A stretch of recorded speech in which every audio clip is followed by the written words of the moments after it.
I bought this for myself. My wife and I are now drinking this every night. We love stories like that. So it's not just about the performance of stuff. I'm also sending those quotes and feedback around the business to show the team how successful we've been. What are the biggest myths about customer experience that leaders still believe today? Some people see it as a sort of function. It's an executional part of the journey flow. That our service experience isn't also a reason why our customers choose us. AI usage in customer service and customer experience. So our automation efforts are actually like getting the right answer as fast as you can and making sure it's as accurate as you can. And you should know your customers well enough to buy. That's what I tell my team. Do we know our customers well enough to buy them a birthday gift that feels right?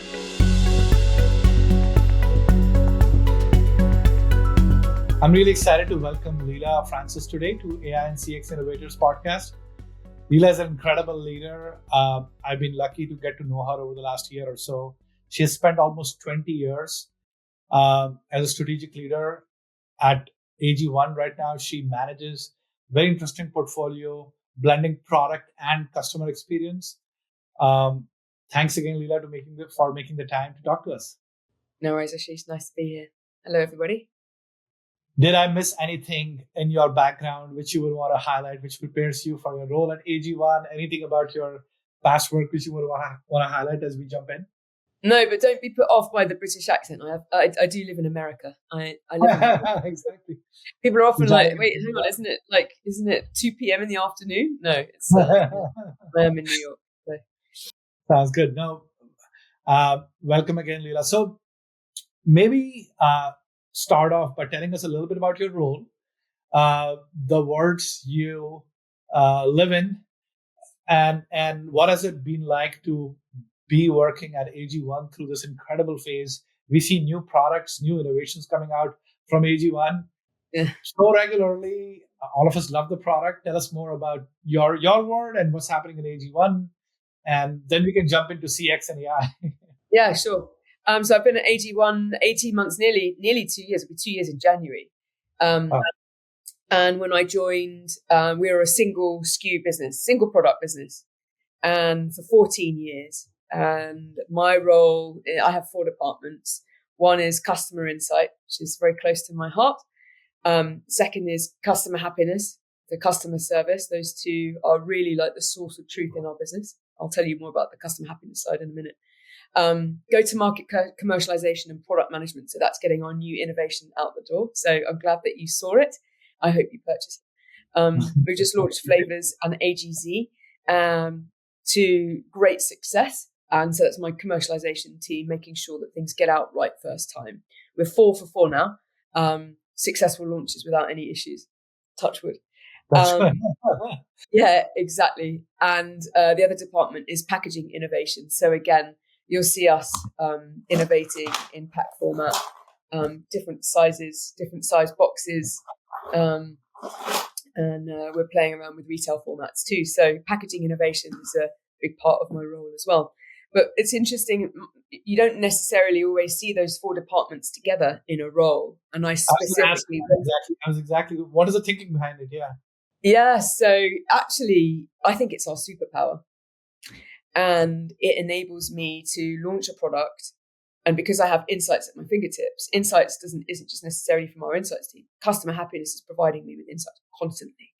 Yeah. So before a launch, I'm looking for do we have any issues, opportunities in our existing customer experience end to end? And I'll see that either looking through level AI, for example. I can see rising problems. Can a customer, when we launch a product, can they easily purchase? Are there any frictions? If I'm seeing a rising trend in customers contacting us, asking us to help them make a change to their subscription, they should be able to self-serve. So that tells me as we shift from a single SKU business to a multiple product business, there becomes there could become complexity. And the simplicity of our business right now is 1 product. And now, I think since I joined, we now have 9.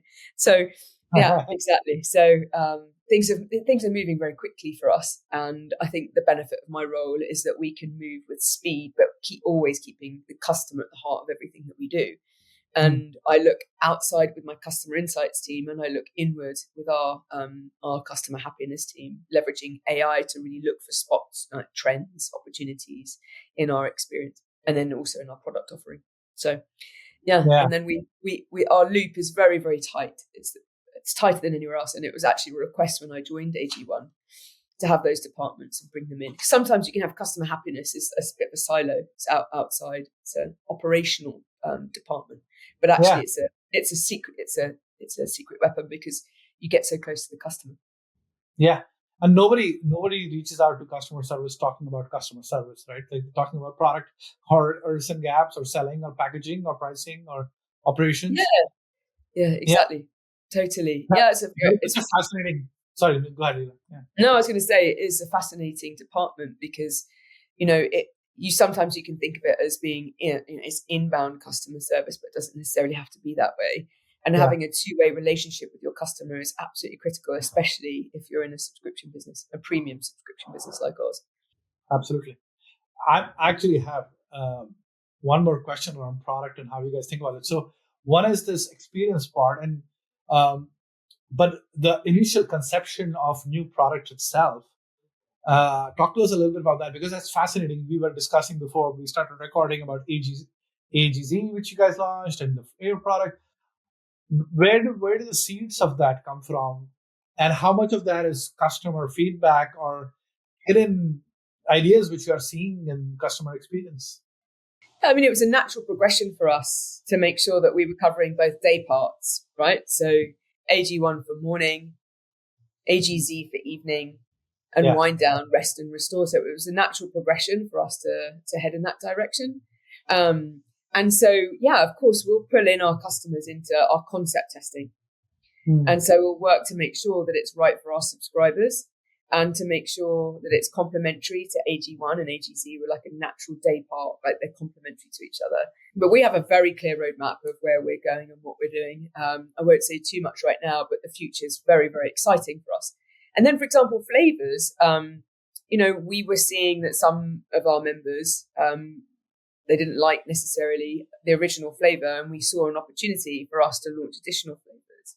Now, how do you know which flavors to launch? We had like 10, and we sized them down, right? So we down select from 10 flavor, and we bring our customers into that. Of course, we want to know what do they want from us. So that's very much our roadmap is driven by our customers or subscribers, and will always be in service of subscribers before anyone else. And then, of course, we know that there are unmet needs in category, and we're very, very clear on what those are as well, especially knowing that AG1 is a premium brand and we have a right to play in specific areas that are very exciting. That's how we've built our roadmap. So lots more to come, but it's been a very busy last 6 months. Yeah, absolutely. Yeah.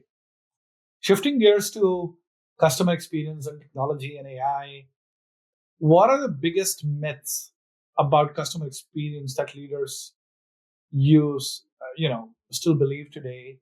And you have a holistic view of the entire journey, right? So really curious about your views there. Maybe it's a myth. Some people see it as a sort of function. It's an executional part of the journey flow. But there are moments in which you can leverage the customer experience to become the product itself. I learned a lot about that at Weight Watchers. The product itself was the service. It was the service experience was the product. Yeah. And so with that comes pros and cons. If you've got a product which is in a box, it's the product's refined. But if your product is the service and experience, you can change things. And so being very, very clear on what that product as a service needs to be and what it needs to deliver on is really critical.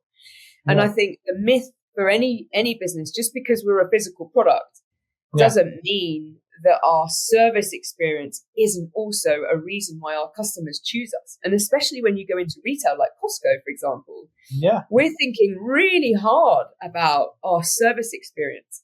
And you'll see customers write to us and say, love that you're in Costco. I still subscribe to AG1. I will still buy because your customer service is so incredible. Someone, for example, if a member loses their shaker and they email my team, support at Drink AG1, we'll send them a new shaker. Of course we will. Yeah. So it's like the myth is that it's not execution and it's not operational. It's like you really have to build, and you can build one-to-one relationships at scale with your members.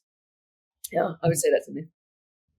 That is a really good point. And you also talk, then it also leads to that when leaders are defining, building these customer journeys and the customer experiences, they have to look at every part of that journey then, because if they just look at, oh, the contact center is doing great and our first call resolution is low, Yeah. hold time is low, that's okay, but the experience could still not be great.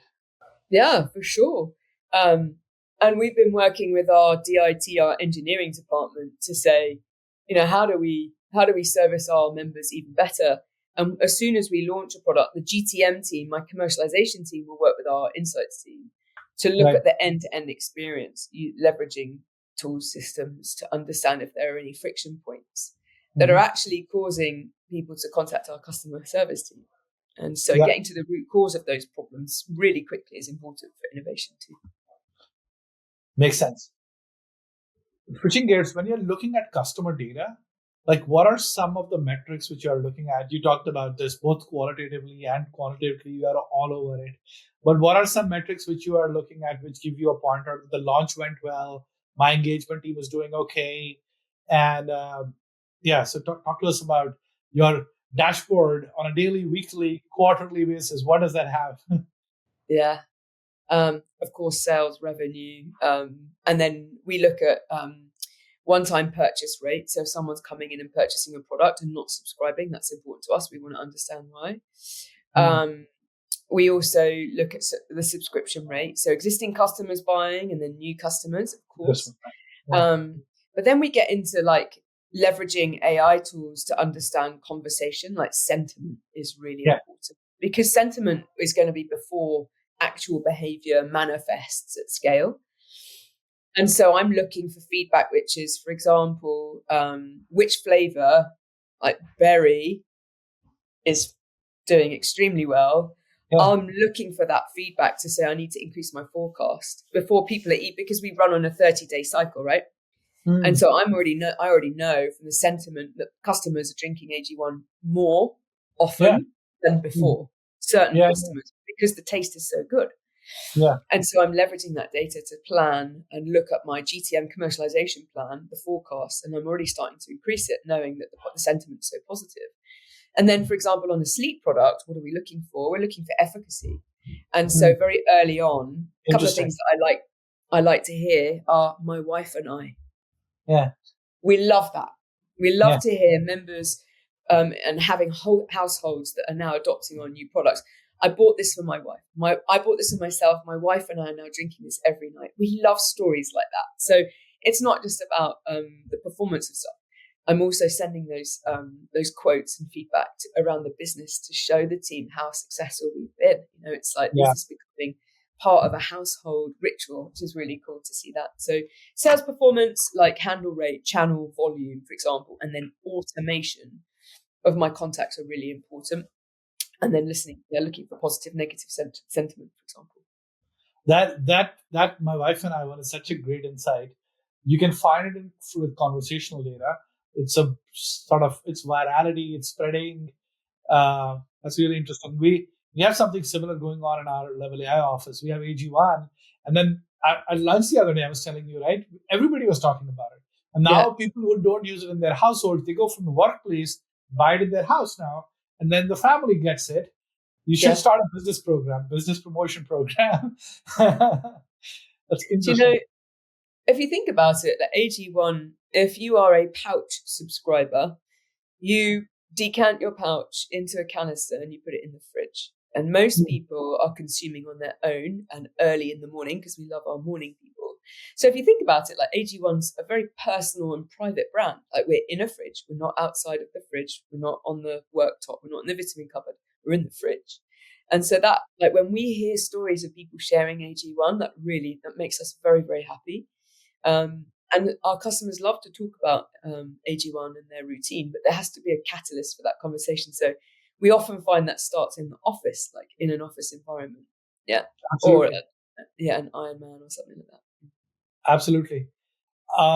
When you think of AI usage in customer service or customer experience, how do you think about different use cases, first of all, across the journey, and then think about ROI across those use cases? which is when you see that it's being successful or not, quantitatively or qualitatively. Yeah, so ROI is interesting, isn't it? Because if you think about it, leveraging AI, people seem to go in a certain direction and make an assumption that it's about efficiencies, cost efficiencies. For AG1, it's different because we are very focused. As I said earlier, we're a premium brand, we're a subscription, and we're in retail. So we're leveraging AI and automation to make sure that our conversations are personalized and we're pulling multiple data, product information, we're pulling information about our customers to make sure that our recommendations feel like they're personalized and it's more of like a concierge than anything else. So our automation efforts are actually like getting the right answer as fast as you can and making sure it's as accurate as you can. But now you can imagine that we're in a place where we're now single SKU to multiple SKUs. We also want to make sure we're making the right recommendations for our customers. Oh, weather's important, location, stuff like that. But really what we're trying to do is make sure that we're leveraging AI to build relationships at scale. And you only build a relationship a bit like when you buy someone a birthday gift, right? Yeah. You've got to make sure that you know the person well enough to make the right offer and so leveraging the data that we have to make sure that that conversation feels personalized. Because if you give a business your information, you expect for them to not have amnesia. You expect them to use it in the right way. And you should know your customers well enough to buy. That's what I tell my team. Do we know our customers well enough to buy them a birthday gift that feels right? Then that's when you know you're sort of in the right zip code. That's such a cool thing. Yeah. Yes. That makes sense. That's such a nice goal. I'm gonna steal it. That makes sense. And if you personalize it at scale, so talk to me a little bit about that. When you say personalization at scale, this is the voice agent or the chat agent being able to pass on that empathy, and when it actually comes to a human agent, even then having all of that data available for them to be able to sort of have a more one-on-one conversation. Yeah, exactly. So, for example, you would say something like a member might say, "I want to pause my subscription," and we'll ask, "Well, why is that?" And that could be an overstock, or what we often hear is, "I'm traveling." Right. And so an AI agent, I want to make sure that an agent is saying, "Okay, how long are you going traveling for?" Awesome. You know what? I've shifted your subscription.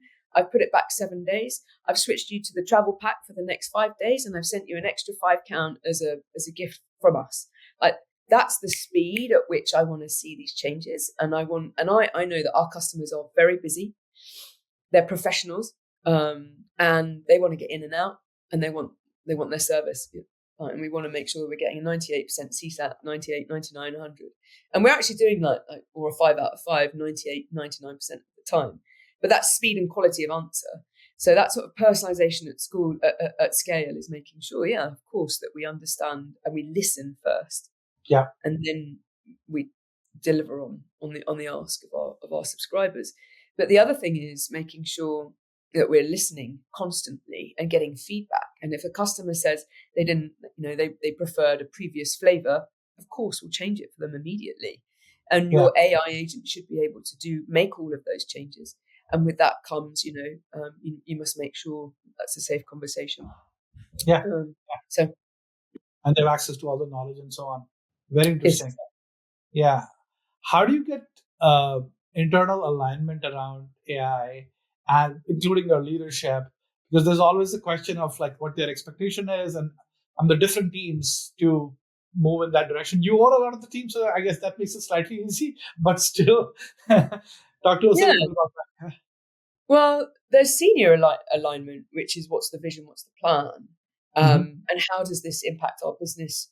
For example, I will explain to our CEO and founder that we're building these relationships, that we've always had very close relationships with our customers. And automation isn't about getting further away, it's about getting closer. And so we free up our agents to spend more time. So by the frequently asked questions that are now automated, my agents are now spending more time thinking about how we surprise and delight our customers. So we had a customer, we saw them, they tagged us in a social media post, and we noticed that they had an old shaker. And so we sent them a new shaker, of course. Or they'll write to us and send us a family picture, and we're like, "Oh, hang on, you've got an old shaker," or it looks like you could try them. So we look for moments to really look after our members, And so automation from our perspective has been really critical for our roadmap. As I said, as we expand in our business in terms of channels and products, you can't lose that connection.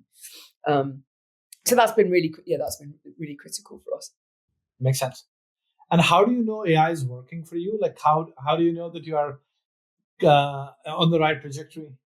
Yeah, so I'll talk about AI in a different way. So I've spoken about AI as a chat agent, but let me talk a little bit more about the tools that I leverage to develop and like optimize our experience. Right. So we use Level AI, of course, to make sure that we're looking for conversations like early opportunities. Am I seeing a rising trend? And one of the things that I want to make sure I'm responsible for customer service, customer happiness, insight, and product. So I'm looking for any of those like early launch indications. What are the things? Is it resonating with customers? What words are they using to describe how the product made them feel? What benefit did they use? And then we leverage that sort of conversation to help other people see, oh, that person's like me. That's how they describe the benefit. I want to feel like that too. And so we're constantly looking for those, like the sentiment of our products, and then looking for anything like rising things like in the ones and twos. I want to see like if there's issues or opportunities, I want to see them in the ones and the twos. And if they're like ramping in a day, I'll know pretty quickly. Yeah. And I can start to see those. So, and then there's the other side, and that's seeing my team and seeing the energy of my team, where they're working on really fascinating projects as opposed to reporting on what was, quite a sort of a long piece of analysis that we can now, of course, like everyone else using ChatGPT or whatever. But for our business, looking for those trends, sentiment, etc., took us a lot longer previously to pull from multiple systems, like Gladly, for example, elsewhere. And then I've got my voice of customer. I've got our big subscriber survey. Like we're constantly doing research, and my job is to pull all the trends across multiple pieces of research. So seeing my team be able to automate some of that stuff where they can really get themselves into some really interesting strategy work, that's when, it's quite fulfilling. And I think some people are nervous about AI, and it's coming, but really, as a leader, you've got to be able to explain, like, you're about to work on some career defining stuff. Exactly. But now we're going to get into the fun stuff. Mm-hmm. Instead of reporting, let the AI do its job over there. But now you'll find with AI, it's not forecasting the future. Yeah, it's really about what it knows and what exists today. And that, like, being able to build the foresight muscle, is critical for any business. So that's what I coach my team to look at those opportunities outward. Where do you encounter any fear in the organization with, like, hey, will AI do my job either as a service rep or as a data analyst? And if so, you kind of talked about that, like reframing it as a career defining opportunity and work on more strategic stuff. Is that's what your is? But you have to say and do at the same time. So, we've been we've been very thoughtful about how we've leveraged AI across our business, across each of my teams, actually. And then we celebrate those wins of, like, being able to read and look at, for example, our social team. They can spot trends that's now informing our innovation roadmap. That's pretty cool. That's pretty cool. Yeah. That is, yeah. And that also creates confidence, visibility, spotlight, and across the whole organization and best practice sharing. Very interesting. What advice would you give other CX leaders who are adopting AI tools on? Also, like, it seems based on what you mentioned, you have really used AI for automation, analysis, quality, coaching. How would you either phase it, or would you have a roadmap of adoption? Any other thoughts on, like, if a CS leader were asking you, what do I do first, or how do I approach this? Yeah. I would be very, very focused. Start with a very, very focused scope and be very clear on why that focus and scope is going to have impact positively on your business and the customer. I say to my team, there is always a business opportunity and a customer opportunity, and the sweet spot in the middle is where, like, that's where I want my team to find, like, the real magic in their work. So I would say be very, very focused on what that is and stay true and make sure you have KPIs because it's very easy to get distracted by AI. It can do many, many things, but staying focused on that is critical. And then start small and focus, and you can always expand, but you've got to start there. Yeah. Two other last questions. This is fascinating. I can talk to you for hours. What are you personally doing, and also your team's doing, to be more technology forward in a way on a date? Like you talked about the spotlight thing. Any other tips or things which you can share to up level your team? Not that it needs up leveling, but all of us can get better. Um, yeah, that's number one. And then start there. I think actually, the thing that is hard, I think, for many management level is the ability to translate like data and observations into really thoughtful point of view. Right. And that's a skill and a muscle and a craft that has to be honed over time. And so I help my team to share point of views across the business that help others do their job and have impact, right? So when you find a piece of data and you believe that it's interesting and impactful, it's like, why? How can we leverage this insight? Because it is exciting and we found a new truth and we can leverage this to support our members in a more successfully or whatever way to help our members build like a daily ritual of consumption. When someone in my team finds something they know is really important, how do you translate that and win over others to like really adopt and listen and hear the voice of the customer? So I would always say, hone those skills and then leverage AI and all of we've got multiple AI tools at our fingertips across each, as I said, across each one of my organizations. But I would say making sure that it's like a learned skill over time. Right. And being able to pull that, you're so valuable if you can speak that, from the lens of a customer and really project what the customer needs across the business into marketing or finance or whatever. I think that's what my team are becoming famous for internally. That's amazing. Yeah. Last question. What are you most excited about coming up in on the work side in terms of launches, projects, and so on? Anything which you can disclose? And what are you most sort of on your toes about in terms of like, man, we gotta seize this moment in this area to win, right? So yeah. Well, I can't say too much, but I will say it's a very, very exciting time at AG1, and AGZ is a successful launch, and so I'm just excited to see that grow.